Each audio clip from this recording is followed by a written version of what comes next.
जय हिंद छात्रों। आज हम समांतर श्रेणी का क्वेश्चन बताने जा रहे हैं छात्रों, जो 6 का बी है। टाइप बाय टाइप मैंने मैथ पढ़ा रहा हूँ छात्रों, और ये मेरा लेक्चर चौथा होगा छात्रों। ये शुरू से अगर देखेगा छात्रों तो पूरा समझ में आएगा। ये ना कि पहला देखा ही नहीं है डायरेक्टली ये आ जाएगा चौथा नंबर पर, फिर तो समझ में नहीं आएगा। पहले सबसे पहले थ्योरी को देख लेगा छात्रों, उसके बाद लेक्चर 1, लेक्चर 2, लेक्चर 3 देखते चलाएगा छात्रों। ठीक है, हम बताने जा रहे हैं छात्रों, ध्यान लगा के देखिएगा और सुनेगा ना तो पूरा मैथ अगर इस वीडियो को देख लिया और इस मैथ को अगर पढ़ लिया तो फिर दूसरा वीडियो कोई यूट्यूब पर देखने की कोई जरूरत नहीं पड़ेगा छात्रों। हम 100% गारंटी के साथ कहते हैं, बस 10 मिनट बने रहे छात्रों। अब बताने जा रहे हैं, निम्नलिखित एपी को पदों की संख्या ज्ञात करें। क्वेश्चन तो पढ़ लिया, कौची निकालना है ये पता नहीं चला।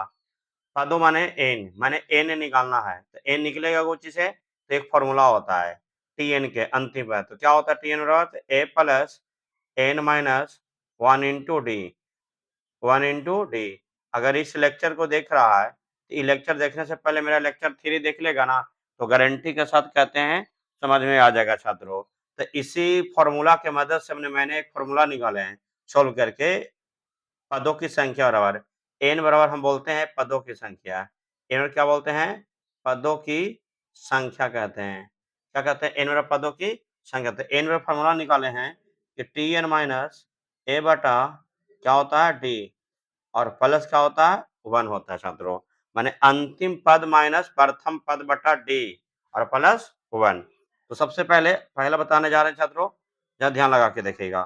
तो मेरा सोल्व कर लिए, यहाँ लिख दो प्रथम पद। प्रथम पद T1 बराबर क्या हो गया ए। तो ए का मान कितना मेरा हो गया 6 हो जाएगा। अब निकालना सर्वांतर, बस लगातार बने रहे छात्रों, देखते रहे पूरा समझ में आएगा। समांतर डी का फॉर्मूला क्या होता है, दूसरा पद माइनस पहला पद, दूसरा पद माइनस पहला पद।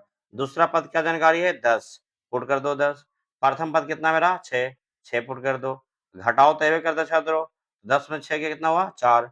अब हमारा दिया हुआ था, मेरा अंतिम पद दिया हुआ, देखो अंतिम पद कितना है 174 है। तो मेरा अंतिम पद हो गया 174 छात्रों, तो टीएन हो गया। ठीक है, अंतिम है तो इसलिए अंतिम अंतिम पद को इंडिकेट करता है टीएन से, प्रथम पद को ए से, समानांतर को डी से, पदों की संख्या एन से। अब हमें लिख देते हैं फॉर्मूला को, एन बराबर, तो एन बराबर बताओ अंतिम पद कितना दिया है 174, यहाँ पुट कर देंगे 174 माइनस।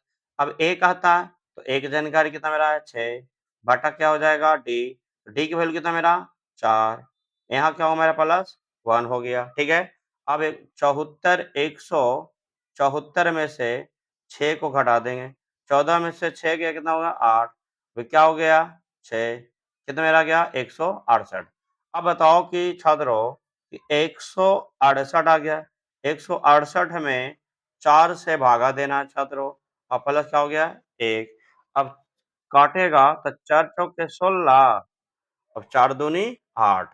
तो एन बराबर मेरा आ गया छात्रों, एन बराबर मेरा आ गया छात्रों 42 प्लस 1 जोड़ देंगे तो कितना मेरा आ गया मेरा ये 43। तो हम यहाँ कह सकते हैं छात्रों कि अतः अतः हम लिख देंगे कि 43वां पद 174 है। 43वां पद क्या है 174 है। क्वेश्चन में तो बोला कि 6, 10, 14 और 18 डॉट डॉट डॉट 174 है, तो पदों की संख्या कह रहा था। तो पदों की संख्या मेरा क्या हुआ मेरा एन, तो यही फाइनल आंसर हो गया। बोलता कि कौन सा पद 174 था, तो कहता था 43वां। तो हम कोई जवाब नहीं दिया, अगर पूछ जाता था ऐसे, लेकिन आंसर कहाँ होगा फाइनल यहीं पर। अगर ही पूछ जाता कौन सा पद है 174 होता तो बताना 43वां पद है। पदों की संख्या खाली कहा तो खाली एन बराबर, बस यही हो गया, बस थोड़ा सा घुमा दिया क्वेश्चन।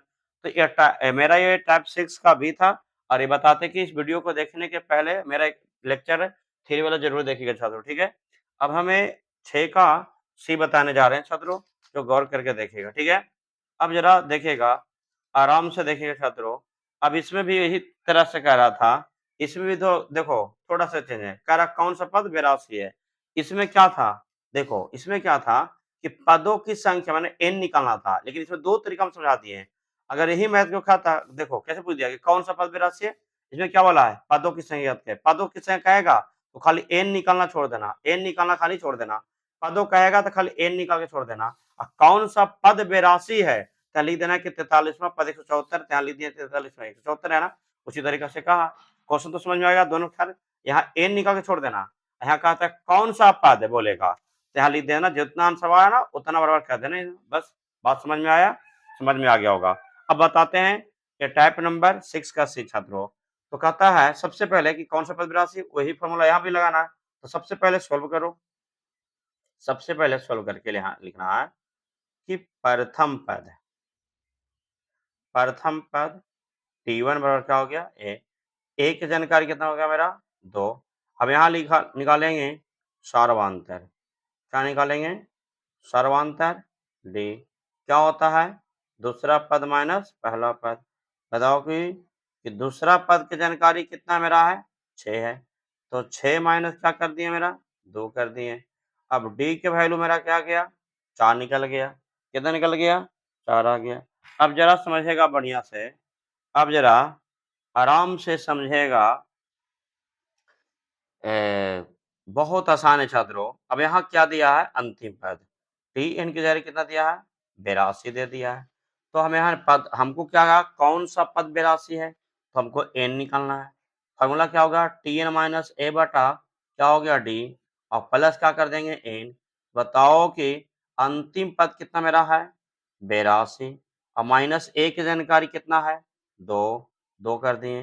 d बराबर के वैल्यू कितना मेरा 4, तो 4 पुट कर दिए, और प्लस मेरा वैल्यू कितना हो गया 1।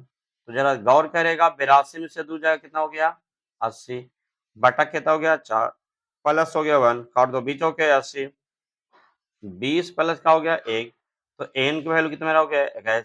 तो यहाँ पदों की संख्या कहेगा तो यहाँ तक छोड़ देना है, पदों की संख्या कहते हैं, लेकिन यहाँ पदों की संख्या ना करा कौन सा पद 82, यहाँ एक बताओ लिख देना अतः करके कि अतः 21वां पद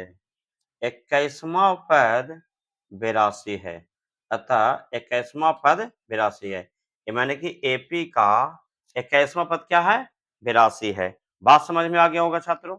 लेकिन कहेगा कि कौन सा पद, यहाँ पर क्वेश्चन देखो दूसरा पद रस में हम समझा देते हैं, इस समझ में आ गया हो छात्रों। कहेगा कौन सा पद शून्य है, इसको tn बराबर क्या मान लो 0, और हिंट दे देते हैं a का वैल्यू कितना मेरा हो जाएगा 21 मान लो। अब d निकालेगा तो दूसरा पद माइनस पहला पद, तो 18 माइनस क्या होगा 21, तो d की वैल्यू कितना हो जाएगा -3। अब n निकाल के क्या करेगा tn माइनस a बटा d और +1, मान पुट करके जोड़ घटाव करके भागा कर दो, स्टूडेंट पूरा क्लियर हो जाएगा। उम्मीद रखते हैं कि समझ में आ गया होगा छात्रों। अगर ये पूरा समझ में आ गया होगा छात्रों तो वीडियो को लाइक करो और सब्सक्राइब भी कर दो।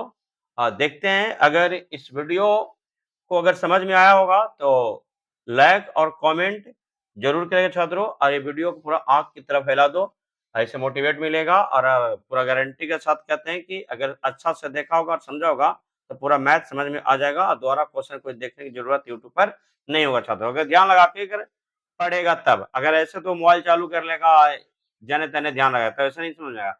अगर मैंने की कंसंट्रेशन होकर अगर बैठेगा बढ़िया से, अगर देखिएगा वीडियो को एकदम फोकस करके अगर बनाएगा मैथ, तो 100% कहते हैं गारंटी के साथ कि पूरा मैथ समझ में आएगा। और डायरेक्टली 6 का सी मत देखो, शुरू से देखो तब आके अगर क्योंकि 6 का सी तक पहुंच गया ना तो शुरू वाला से वीडियो देखते जाओ, 6 का सी तक कराएगा तो समझ में आएगा। ये नहीं कि पहला टाइप देखो ना कि यहाँ छठा टाइप देख रहे तो ऐसा समझ में नहीं आएगा। शुरू से लगातार थ्योरी पढ़ो, फिर पहला टाइप, दूसरा टाइप, तीसरा, चौथा, पांचवा, छठा ऐसे देखते आएगा तो ज्यादा समझ में आएगा। अगर नहीं भी देखा तो अगर यहाँ भी डायरेक्टली आ जाएगा तो पूरा 100% के साथ कहते हैं, अगर जोड़ घटाव गुणा भागा थोड़ा आता है तो पूरा मैथ समझ में आ जाएगा, बस सूत्र के सहारा। ठीक है, सूत्र याद रख लेगा, कंप्लीट हो जाएगा मैथ। तो उम्मीद रखते हैं छात्रों कि समझ में आ गया होगा। वीडियो को यहाँ पर अंत करते हैं छात्रों। जय हिंद छात्रों।